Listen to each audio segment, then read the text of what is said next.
నమస్కారం టీవీకి స్వాగతం. సేవా తత్పరుడు, మానవతావాది, నిరంతర కృషి వర్యులు, విద్యావేత్త, మాజీ డీజీపీ తెన్నేటి కృష్ణప్రసాద్ బాపట్లకి ఎంపీగా రావడం ప్రజలు అదృష్టంగా భావిస్తున్నారు.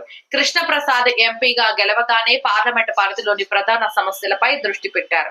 ఇందులో భాగంగా నిజాంపట్నం నుండి గుంటూరు వరకు 42 కిలోమీటర్లు సరికొత్త 4 లైన్ల జాతీయ రహదారిని నిర్మించడానికి 1500 కోట్లు నిధులను మంజూరు చేయించారు.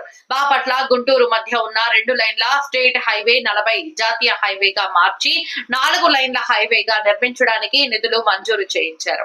216 2 లైన్ల జాతీయ రహదారిని 4 లైన్ల జాతీయ రహదారి 110 కిలోమీటర్లు నిర్మించడానికి 2000 కోట్ల రూపాయలను కేటాయించారు.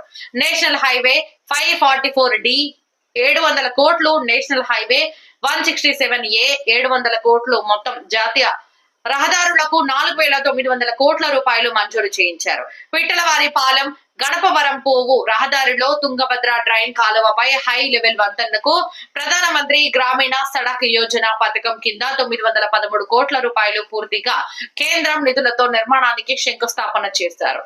బాపట్ల మండలం కప్పలవారిపాలెం గ్రామంలో నాగరాజు కాలువపై హై లెవెల్ వంతెన నిర్మాణానికి శంకుస్థాపన చేశారు.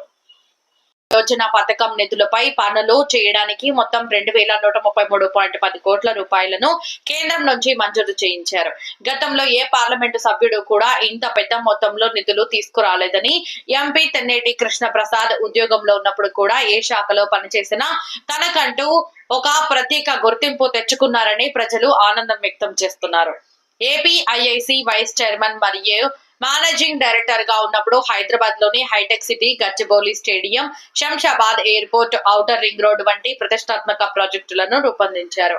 లీడ్ క్యాప్ వైస్ చైర్మన్ మరియు మేనేజింగ్ డైరెక్టర్ గా ఉన్నప్పుడు చర్మకార్యుల ఆర్థిక అభివృద్ధికి మలుపు అనే ప్రతిష్టాత్మక ప్రాజెక్టును రూపొందించారు.